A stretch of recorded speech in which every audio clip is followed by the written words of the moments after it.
Alors, chers amis, ravi de vous retrouver pour une nouvelle vidéo, toujours dans l'actualité du Barça. C'est sans doute le match le plus important de l'exercice 2020-2021, pour le FC Barcelone bien sûr. Et ça pour plusieurs raisons, que l'on va détailler dans cette vidéo. Donc, il s'agit du match en retard de la 33e journée. Le Barça va recevoir l'équipe de Grenade au Camp Nou, ce jeudi à 17h GMT. Encore une finale dans les 6 qui restent à disputer. Et comme toujours, un seul objectif, c'est d'empocher les 3 points et continuer le chemin épineux qui mène vers le titre de champion d'Espagne. Le Barça aura l'avantage de prendre les commandes de la Liga dès ce jeudi. Je vous en dirai plus après l'intro.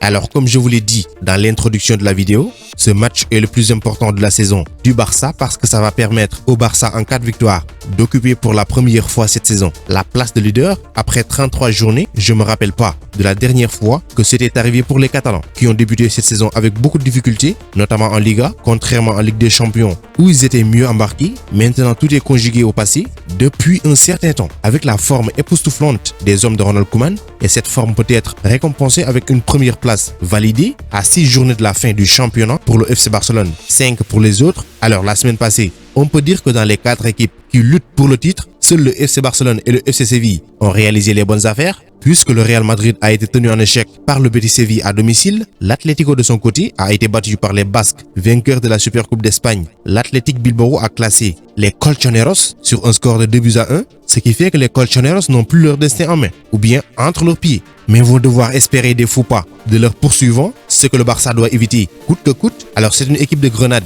à peu près dans la même peau que Villarreal qu'on a joué le dimanche passé, puisqu'il n'y a que 7 points entre les deux. Et on ne le souhaite pas. En cas de victoire des hommes de Diego Martinez, cet écart va diminuer et sera de 4 points. Ils sont les actuels 8e du championnat et ont 1 point devant le Celta Vigo 9e. Donc je vous disais que la semaine passée, le Barça est la seule équipe avec le FC Séville à avoir fait la bonne opération pour maintenir le rythme dans la course au titre en s'imposant face à Villarreal. Dans un match où le Barça avait encaissé le premier but mais a su réagir et très vite grâce à un doublé d'Antoine Griezmann qui en l'espace de 35 minutes a permis au Barça d'égaliser et de gagner le match dans la première période. La seconde période a été plus compliquée. Le Barça s'est vu dominé par les hommes d'Unai Emery dans le jeu, malgré que c'était encore une fois le Barça qui avait le plus de pourcentage dans la possession et surtout que c'était dans un stade où le Barça a tendance à souffrir. On se rappelle du match nul, 4 buts partout, était en quelque sorte l'espoir du Real Madrid pour voir le Barça lâcher des points. Mais l'essentiel était fait, c'était d'empocher les 3 points et maintenant, tout dépendra de nous. On a tous les arguments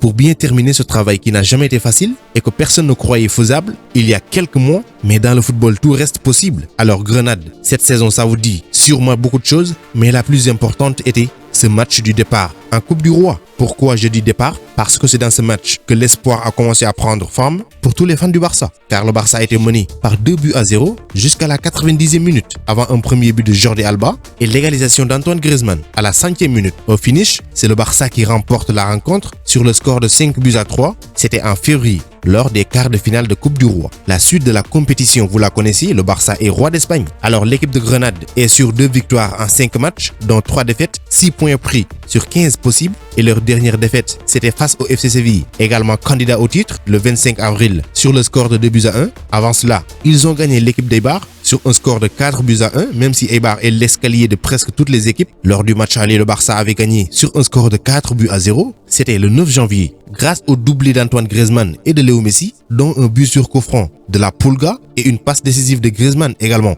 Comme un symbole, c'est les 2 joueurs qui font gagner Barcelone actuellement. La preuve en est le dernier match. C'est Griezmann qui égalise et permet au Barça de sortir du piège jaune. Cependant, des joueurs comme Frenkie de Jong, Léo Messi, Oscar Mingueza et Antoine Griezmann sont en danger parce qu'ils ont déjà reçu, chacun d'entre eux, 4 cartons jaunes. Donc attention à ne pas commettre l'irréparable dans ce match. Une entre guillemets bonne nouvelle, même si on ne souhaite pas du mal à quelqu'un, c'est le retour de Miralem Pjanic dans l'entraînement collectif. Vous savez qu'il est tout sauf indispensable dans le groupe catalan. On gagne des matchs sans lui. Pire encore, Ronald Koeman ne compte même pas sur lui. Mais si tout se passe bien, il pourra être sur la liste des convoqués pour ce jeudi, lui qui a déjà surmonté la gêne dont il souffrait au genou droit, comme le note le journal AS. Il était la principale nouveauté de l'entraînement du Barça. Martin Braithwaite, qui reste sur la touche, pourrait rejoindre également la dynamique du groupe la semaine prochaine. Donc le Barça va jouer les dernières journées avec les seules absences de Philippe Coutinho, toujours dans son pays, au Brésil, et Ansu Fati, qui se prépare pour la pré-saison. Cependant, le FC Barcelone va s'entraîner aujourd'hui mercredi, et ça sera le moment où l'entraîneur Ronald Koeman va décider du groupe pour recevoir Grenade au Camp Nou. Ça fait maintenant 2 à 3 vidéos d'avant-match que je ne mets pas Pedri González dans mon 11 idéal. Je pense que vous avez compris maintenant le pourquoi l'enfant est totalement cuit. Match après match, il est titulaire, sans repos pour un gamin de 18 ans. Et sa première saison en professionnel en plus, comme s'il était le seul milieu de terrain disponible. C'est gravement dangereux pour son organisme. Pourquoi pas faire entrer Riqui Puig ou même le mettre comme titulaire? Pourquoi pas? Il est en train de reculer, Riqui. Et c'est l'amour qu'il a pour le FC Barcelone qu'il a toujours laissé au club. Sinon, il a le talent pour jouer dans n'importe quel club en Europe actuellement. Pourquoi c'est toujours les mêmes joueurs qui jouent et les autres, pourquoi on les paye? Je pense que pour une fois, il va laisser Pedri González sur le banc et titulariser Riqui Puig ou même Ilaix Moriba dans le rond central, ne serait-ce que pour un seul match, pour que Pedri González récupère. Il a trop enchaîné. Je vais vous donner mon 11 idéal pour ce match. N'hésitez pas à faire pareil dans les commentaires. Dans les buts, Marc-André Ter Stegen. En défense, toujours une défense à 3 avec Oscar Mingueza, Gérard Piqué et Ronald Araujo. Clément Lenglet peut rester sur le banc.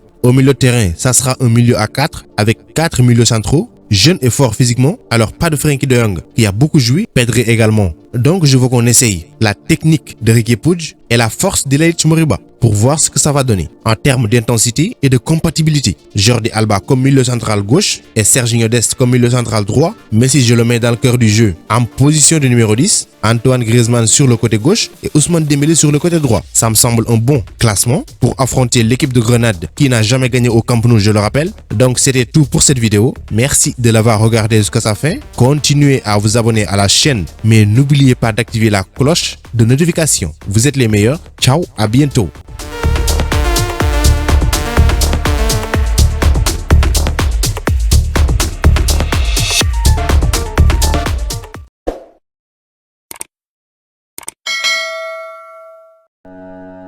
Pour échanger avec moi directement, c'est possible sur Instagram. Le lien se trouve dans la description, donc rejoignez-moi là-bas, ainsi que sur Twitter et même sur Facebook.